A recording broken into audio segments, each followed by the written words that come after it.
Excel has over 450 functions. It is a huge list of functions. If you go to the Formula tab in the ribbon and slide over one of the entries, the drop down, we can see them here.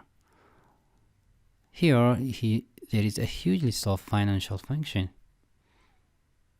We may never use most of them.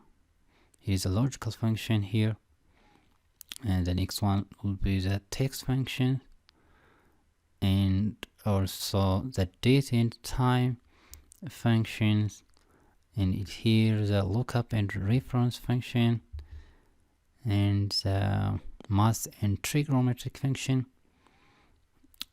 also the other function, statistical, engineering, and other functions. We may be overwhelmed with this huge list of functions in Excel. Can get a small tool when over the cursor. There is a small tip here. This will give us a hint when to use the formula. Let's try one example. If you want to rank this new salary, what function is available to us? There is a rank average function. You can use that. You can enter the formula here is equal to rank average.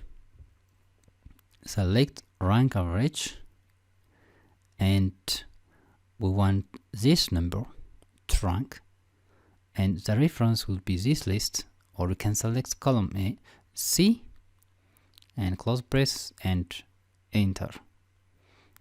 Oh, there is a mistake. First select the number. Here is the number C2, comma, and the reference will be column C. So we can copy it down.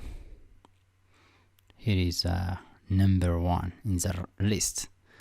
Call this rank.